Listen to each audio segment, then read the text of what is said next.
I know how to change the course that the nation is on, how to get us to a balanced budget, how to build jobs and rising take-home pay. You see, accomplishing real change is not just something I talk about, it's something I've done. And it's what I'm going to do when I'm President of the United States with your help.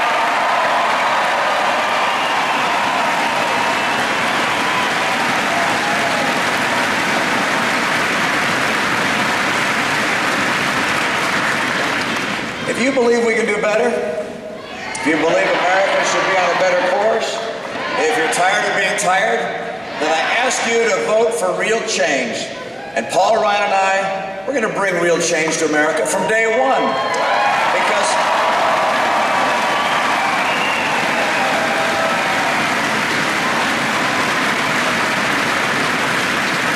look, I know that when I'm elected, that the economy and American jobs are going to be stagnant. But I'm not going to waste any of my time complaining about my predecessor.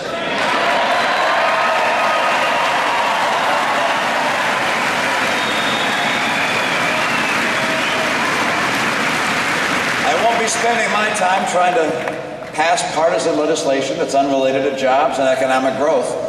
See, from day one, I'm going to go to work to help Americans get back to work. And you know, people across the country, they're responding to our 5-part plan to create jobs. And you've heard me talk about it.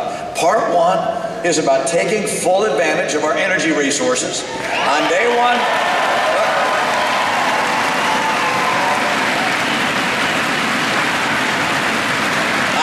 I'm going to act to increase the number of leases and permits to drill on federal lands and in federal waters.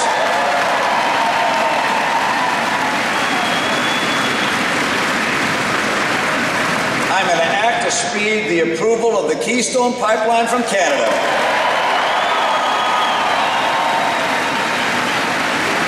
Number 2, look, I'm going to move to boost trade, especially with Latin America, and I will finally designate China as a currency manipulator.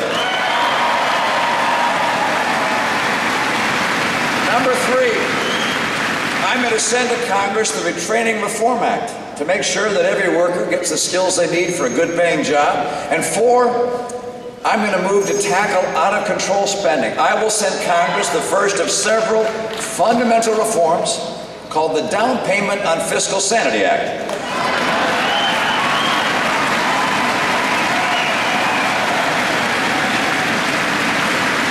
You see, we're going to cut, not just slow the rate of growth, but actually cut non-security discretionary spending by 5%, because I'm not just going to take office on January 20th, I'm going to take responsibility for the office as well.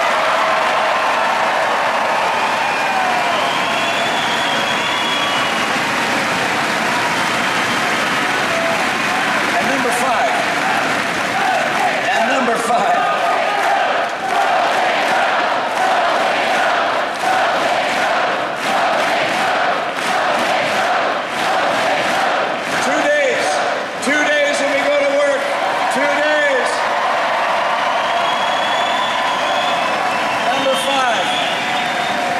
5, I'm going to act to boost small business, all business.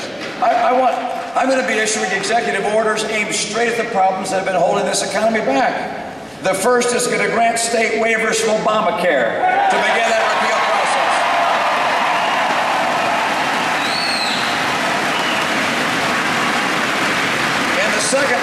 In the second, I'm going to launch a sweeping review of all Obama-era regulations with an eye to eliminating or repairing those that are killing jobs. And for the first time in 4 years, every entrepreneur, every small business person, every job creator will know that the President of the United States likes them and loves jobs and higher wages that they bring.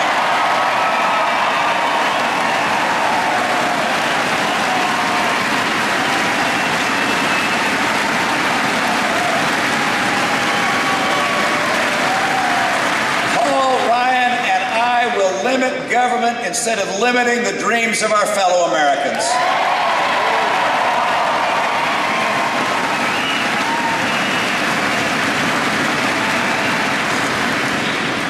Our choice on Tuesday will lead to one of 2 very different outcomes. The President's reelected. He'll still be unable to work with the people in Congress. He's attacked them, he's blamed them, and remember the debt ceiling, that's going to come up again? And then there'll be a threat of shutdown and default as there has been before, and that freezes the economy, keeps small businesses from hiring and investing. The president was right the other day when he said he can't change Washington from the inside, only from the outside. We're going to give him that chance in 2 days.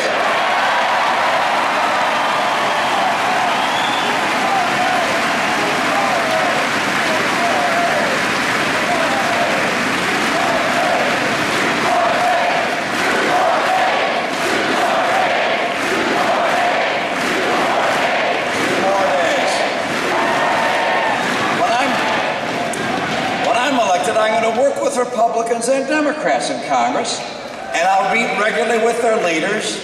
I'll endeavor to find those good men and women on both sides of the aisle who care more about the country than they do about politics. Now, if the president's reelected, he's going to continue his war on coal and oil and gas. When I'm elected, we're going to change our course on energy to build jobs and help with prices at the pump. We're going to achieve North American energy independence in 8 years.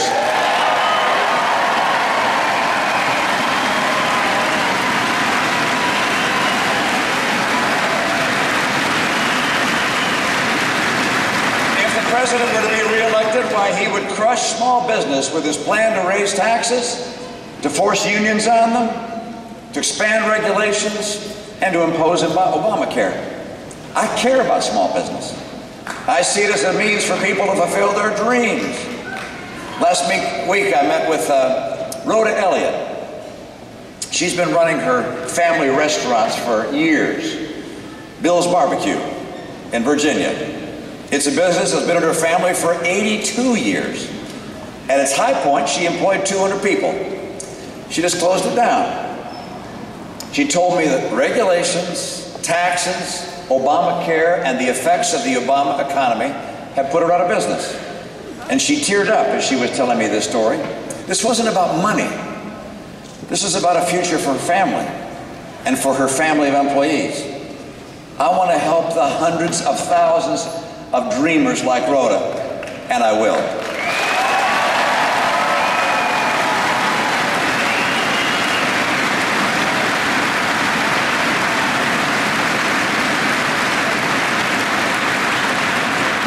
Now, you know that if the president is reelected, he's going to say anything he must about improving our schools. But he'll do what his largest campaign supporters, the public sector unions, insist on. And your kids will have the same schools with the same results. When I'm elected president, I'll be a voice of the children and their parents. There is no union for the PTA.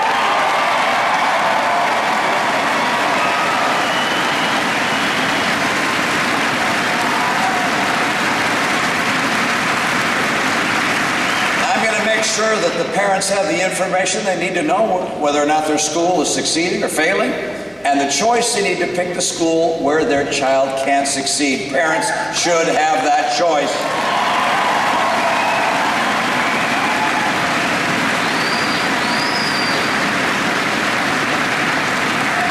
Now, as governor in my state, and with some prior governors and leaders in my legislature, we took our schools in my state to #1 in the nation.